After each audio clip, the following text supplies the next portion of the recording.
दोस्तों, क्या आप जानते हैं कि बेटियों को शादी के बाद कौन सी चीजें अपने मायके से ससुराल लेकर कभी नहीं जाना चाहिए? मायके से ससुराल लेकर मत जाना, ये एक चीज हो जाएगी पति की मौत। मायके से 3 चीजें कभी मत लाना, इससे पति की मृत्यु हो जाती है। राधे राधे दोस्तों, देवों के देव महादेव आप सभी पर अपनी कृपा दृष्टि बनाइए रखे।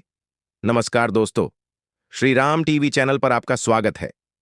दोस्तों, आप भी श्री राम के भक्त हैं तो कमेंट बॉक्स में जय श्री राम जरूर लिखें। चलिए वीडियो को शुरू करते हैं।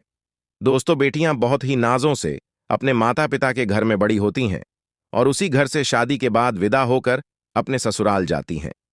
जब बेटियां मायके से ससुराल जाती हैं तो हमारे भारतीय परंपरा में माता पिता अपनी बेटी की खुशी के लिए उसे हर वह चीज शादी के बाद प्रदान करते हैं जिसे देना अशुभ माना जाता है। यदि आप नहीं जानते हैं तो आपके लिए यह जानना बहुत जरूरी है, क्योंकि कई बार हम खुशी खुशी में अपनी बेटियों को बहुत सी ऐसी चीजें दे देते हैं जिसे देना अशुभ माना जाता है। धर्मशास्त्र के अनुसार एवं बहुत सारी नीतियों के अनुसार गलत चीजें यदि बेटियां शादी के बाद यदि वे जाती हैं तो उसके गृह परिवार में अशांति जा जाती है। यहां तक कि बेटी के सुहाग पर भी उसका असर कभी कभी पड़ जाता है। आखिर क्या है वह चीजें जिसे बेटियों को कभी भी शादी के बाद मायके से नहीं ले जाना चाहिए? आइए जानते हैं। गैस चूल्हा शादी के बाद रसोई की एक रस्म होती है। उस रस्म में बेटी मायके से दिए गए गैस चूल्हे का प्रयोग करें, ऐसा बहुत से माता पिता के मन में इच्छा होती है। इसलिए वह अपनी बेटी को विदा करते वक्त उसे चूल्हा प्रदान करते हैं, लेकिन ऐसा बिल्कुल भी नहीं करना चाहिए। शास्त्रों के अनुसार कहा जाता है कि यदि नवविवाहित दुल्हन अपने मायके से चूल्हा लेकर ससुराल में प्रवेश करती है तो इसका सीधा असर उस घर के गृहस्थ पर होगा। ऐसा करने से नई दुल्हन नए परिवार में प्रवेश करते ही अपना चूल्हा, अपना रसोई बिल्कुल अलग कर लेगी, जो बिल्कुल भी अच्छा नहीं माना जाता है। इसीलिए बेटियों को विदा करते वक्त गैस चूल्हा ना देकर आप उसे किचन से संबंधित चीजों को दे दीजिए। नमक का काम होता है चीजों को नमकीन करना। जब बेटियां शादी के बाद मायके से ससुराल की ओर प्रवेश करती हैं तो उसका धर्म क्या होना चाहिए?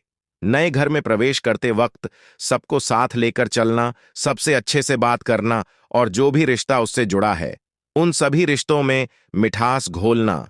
ऐसे में यदि वह मायके से नमक लेकर ससुराल में प्रवेश करेगी तो रिश्ते खराब हो सकते हैं। उससे जुड़ा हर रिश्ता नमकीन का रूप ले सकता है। ऐसा भी माना जाता है कि यदि नवविवाहित बहू अपने मायके से नमक रूपी कोई वस्तु अपने ससुराल लेकर आती है तो उसका सम्मान आजीवन अपने मायके के लोगों के साथ जुड़ा रहता है, लेकिन उसका संबंध अपने ससुराल वालों के साथ कभी भी सही तरीके से जुड़ नहीं पाता है। वह रिश्ता मीठा कभी नहीं बन पाता है। इसलिए बेटियों को विदा करते वक्त कभी भी नमक का कोई सामान ना दें। अचार बसारी बेटियों को शादी के बाद विदा करते हुए माता पिता उसके पसंदीदा अचार को बनाकर भेज देते हैं, लेकिन ऐसा करना भी धार्मिक रूप से बुरा गलत माना जाता है। कहा जाता है कि अचार जैसे खाने में खट्टा होता है, वैसे ही वह पति पत्नी के रिश्ते में भी खटास पैदा कर देता है। कभी कभी यह खटास इतना गहरा हो जाता है कि पति या पत्नी में से किसी की मृत्यु तक भी हो सकती है। इसलिए इस बात का ख्याल रखना चाहिए कि बेटियों को विदा करते वक्त उन्हें कभी भी अचार ना दें। माता पिता का अच्छापन कभी कभी उनकी बेटी पर भारी पड़ जाता है। दोस्तों, ये वीडियो अच्छी लगी हो तो वीडियो को लाइक और सब्सक्राइब जरूर करें। हर हर महादेव, जय श्री राम। धन्यवाद।